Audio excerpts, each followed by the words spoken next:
It's time for another warm-up. Let's get going. First question here, which immunodeficiency matches each of the following statements? First, we have neutrophils fail to respond to chemotactic stimuli. So this could be Job syndrome, which is the hyperimmunoglobulin E syndrome, or it could be leukocyte adhesion deficiency syndrome, but here they fail to respond for different reasons. Next, we have adenosine deaminase deficiency. So this is SCID, severe combined immunodeficiency.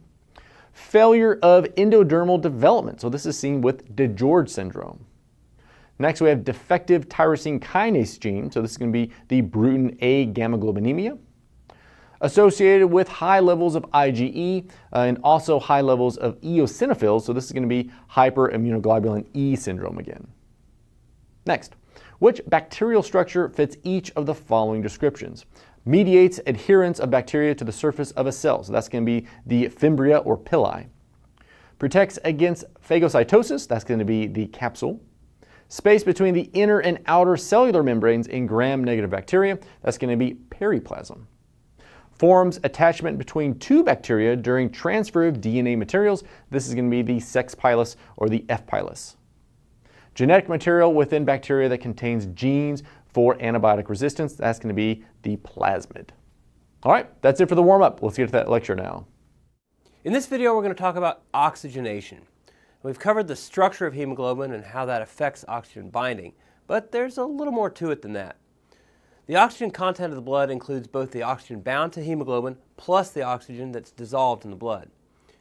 Basically, if you add the dissolved oxygen to the oxygen binding capacity, or hemoglobin binding capacity, times the oxygen saturation, that would give you the total blood oxygen content. That's more of a conceptual thing than an equation you need to memorize. It's just not something we use clinically. Now you can estimate O2 saturation with a pulse ox, and you can measure the dissolved oxygen with an arterial blood gas, or ABG. But you can't really measure the hemoglobin binding capacity. You have to calculate it based on the amount of hemoglobin the patient has. This isn't really something that's important to be able to do for your exam, so let's just move on and talk about how diseases like anemia and COPD affect the amount of oxygen in the blood. How does anemia affect the blood oxygen content? When you're anemic, the hemoglobin decreases, and as hemoglobin falls, oxygen content decreases. That makes perfect sense. And it doesn't much matter why you're anemic. There are three big reasons why you might be anemic. Decreased red cell synthesis, so you're not making red cells in hemoglobin for some reason, like iron deficiency or thalassemia. Increased red cell destruction, such as hemolysis of the red cells, or the third one would be loss of red cells from blood loss or hemorrhage. Now, we'll talk a lot more about that in the hematology section of the course. But regardless of the cause of anemia, when you're anemic, the total oxygen content of the blood decreases. However, the O2 saturation that you would measure on the pulse ox does not decrease. Pulse ox is just measuring the saturation of the hemoglobin that you do have. So even if you don't have much hemoglobin circulating, if it's 95% saturated, the pulse ox is still going to read 95%. And the arterial PO2 that you measure on the ABG does not change when you're anemic because, again, that's measuring oxygen dissolved in the blood, which is independent of hemoglobin. So if you have a drop in hemoglobin, you can have hypoxemia even though both the pulse ox and the ABG are normal. So that's anemia. Now, how does chronic lung disease like COPD affect blood oxygen content? Well, chronic lung disease decreases the amount of oxygen that's dissolved in the blood. Again, that's the arterial PO2. And we mentioned earlier how the lung tissue is going to shunt blood away from hypoxic lung tissue by clamping down on those pulmonary vessels. That's called a physiologic shunt, and that decreases the oxygen extraction ratio. You have less healthy tissue that's capable of extracting oxygen from the inspired air and transferring that oxygen to the blood. So lung disease reduces the oxygen extraction ratio and the blood oxygen content decreases. And then exercise or activity, you're going to see a decrease in venous PO2. Not arterial oxygen content, but venous oxygen content will be lower during exercise. It's because most tissues don't extract oxygen maximally at rest. Most tissues only extract just as much oxygen as they actually need. But with exercise, there's increased oxygen demand, and the tissue starts to suck more oxygen out of the blood, and oxygen extraction increases. Remember, we said that substances like 2,3-DPG and acidosis and increased CO2 and increased temperature will all shift that oxygen hemoglobin dissociation curve to the right in favor of unloading of oxygen. So when you exercise, you're going to generate things that favor oxygen delivery to the tissues. So if you measured the venous PO2 of tissue at rest, those tissues have extracted just a little bit of the oxygen, just enough to get by. So at rest, the venous PO2 may be relatively high. But when you exercise, you're extracting more oxygen, so the venous PO2 is going to be much lower. Next, let's talk about the alveolar gas equation. Now, don't panic. This really isn't scary. It's not the equation that shall not be named. And don't glaze over and tune out either. It's really not all that complicated. The hardest part for me was always remembering that the big A is alveolar and the little a is arterial. So here's how I remember it. What's bigger, your lungs or your arteries? Your lungs. So the big A is for your alveoli and lungs, and the little a is for those little bitty arteries. The alveolar gas equation is PaO2 equals PiO2 minus PaCO2 over R. That's actually the more complicated way of looking at this. The easier way of looking at this is to estimate it with the equation PaO2 equals 150 minus PaCO2 over 0.8. I think that's probably an equation worth knowing. Now, where'd that 150 come from? This is an estimate of PiO2, which is the PO2 of the inspired air. There are two numbers that give rise to that 150. The first number is 713. You take the atmospheric pressure at sea level, which is 760, and you subtract the partial pressure of water vapor at sea level, which is 47, and that gives you 713. Then you have to multiply that by the FiO2, the fraction of inspired oxygen. Normally, the air you're breathing is about 21% oxygen, so the FiO2 is 21%, or 0.21. Then you multiply the air pressure, 713, times the FiO2, 0.21, and that gives you about 150. So that's a rough estimate of your PiO2. And then 0.8 is an estimate of R, which I'm not going to get into. Just memorize the equation PaO2 equals 150 minus PaCO2 over 0.8, and you'll be in great shape. Now, PiO2 isn't always 150. In practice, PiO2 is dependent on two things, FiO2 and atmospheric pressure. So how could you change FiO2? Well, if you were to put a patient on an oxygen mask and you ramp up the oxygen content, or the FiO2, you can get that PiO2 number to go up from 150 to 300, 400, 500. Or if you intubated the patient and gave 100% oxygen, you could get that number up to 700 or so, right? But we don't want to do that for too long, but you could. And then if you were to take somebody to a high altitude where the atmospheric pressure is lower, that 150 number would come down. At high altitude, FiO2 is the same, but atmospheric pressure is lower.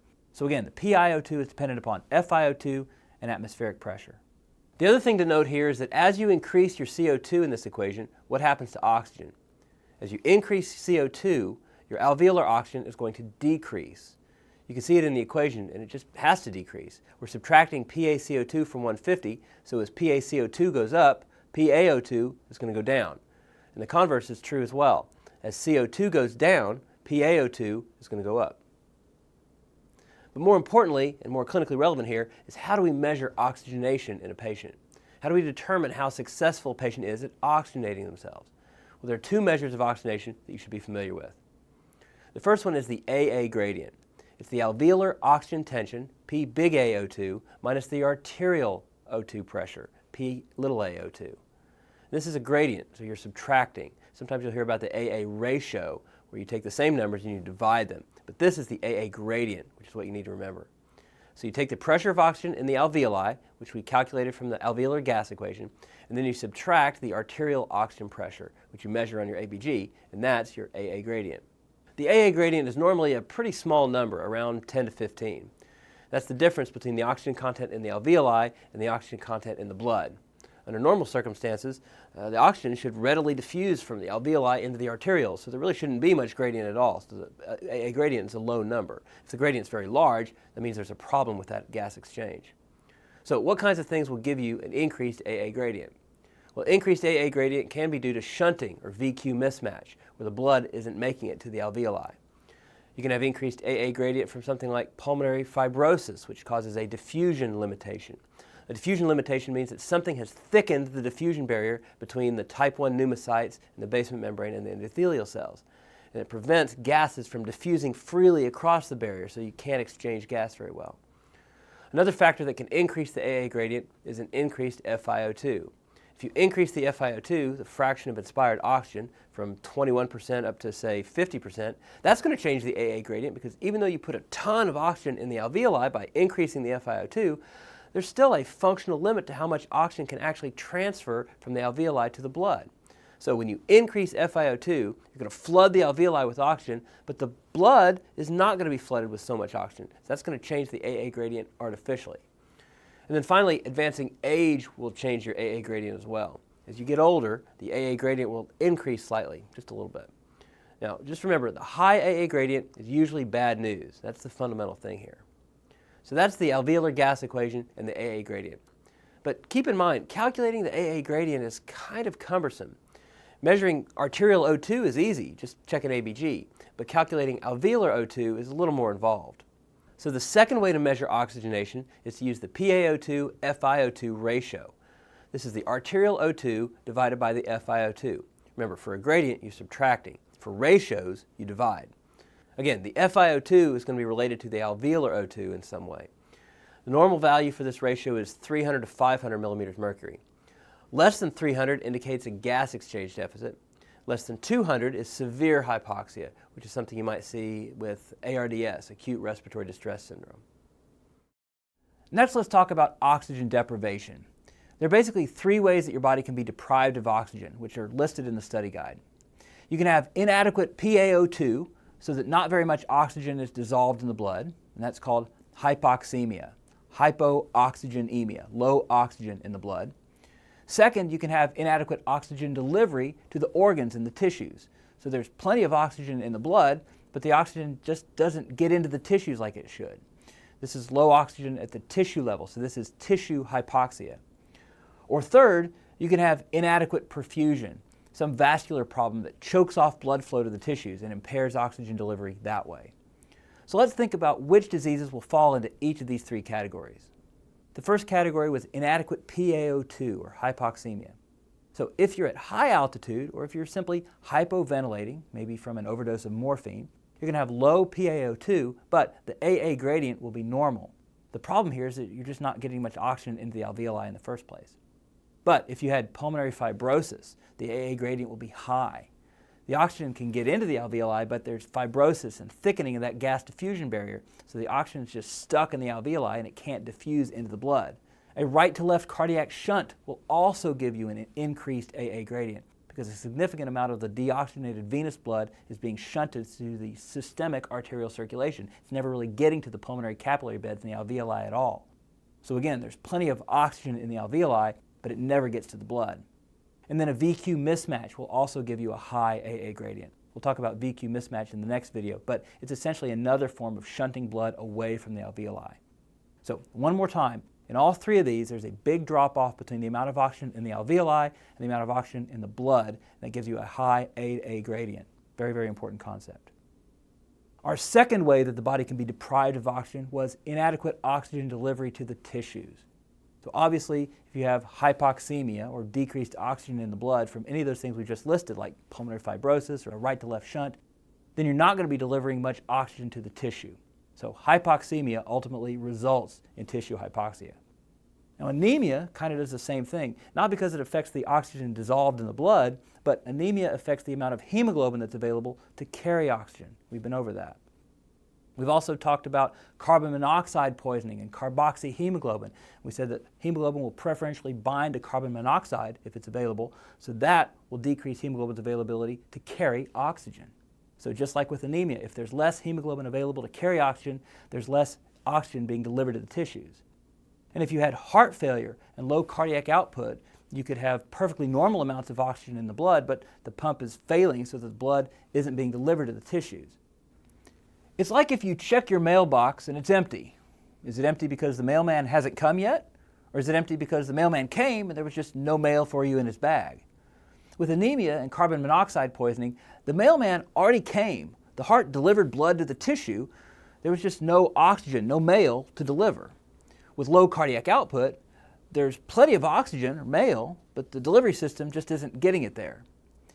And then the third way that the body can be deprived of oxygen was inadequate perfusion or ischemia. So this might be due to some obstruction of an arterial flow, like with an MI or a stroke. That would be like a roadblock that's keeping the mailman from getting to your house. Or it could be due to reduced venous drainage, which would be something like a traffic jam on your street that's keeping the mailman from getting to your house. You can see him right there, 5 houses up the road, but there are a dozen cars in his way and he just can't get through. Again, there's plenty of oxygen in the blood, but it just can't get to the tissues that need it. This is pretty basic stuff, and I don't think you need to focus on memorizing these groupings of diseases. But you should make sure that for each of these disorders, you can reason out the underlying physiological problem, whether it's going to cause a normal AA gradient or a high AA gradient. Because at some point you're going to be on an ICU rotation, you're going to have a patient that's not oxygenating very well, and you're going to calculate the AA gradient and use that to figure out what the underlying problem is. So this is a very clinically relevant point. It's also a very good PIMP question. All right, now you're ready to work through the end of session quiz, and then we'll go over the answers together. First question, what's the normal value for an AA gradient? It's 10 to 15 millimeters mercury. And then what might an elevated AA gradient indicate? It can indicate high FiO2 from supplemental oxygen. It can indicate shunting of blood, pulmonary fibrosis or something else that impairs gas diffusion, VQ mismatch, and also advanced age. Next, a 42-year-old woman with fibroids is chronically tired. What's the most likely diagnosis and what changes have occurred in the oxygen content and oxygen saturation? So the most likely explanation here is that she's anemic because she's bleeding from her fibroids.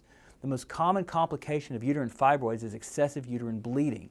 And that ultimately leads to iron deficiency anemia, and that's going to cause chronic fatigue. She just doesn't have as much hemoglobin to carry oxygen. So then the answer to the second part of the question about the changes in oxygen content and oxygen saturation, her PaO2 will be normal. That's oxygen that's dissolved in the blood. That's not what the question is asking. The question asks about oxygen content. Well, because her hemoglobin is low, the total oxygen content in the blood is low. However, oxygen saturation will be normal. Even though her hemoglobin is low, the hemoglobin she does have works just fine. Each hemoglobin molecule is going to be saturated normally. And the last question, a patient is shown to have hypoxia, and a chest X-ray reveals an enlarged heart. So what's the most likely cause of the hypoxia? So the enlarged heart would suggest heart failure. So this patient might have peripheral tissue hypoxia because the cardiac output isn't high enough to get the oxygenated blood out to the body. Or he could be hypoxemic because he isn't delivering blood to the lungs to pick up the oxygen. All right, that's it for this video. I'll see you soon.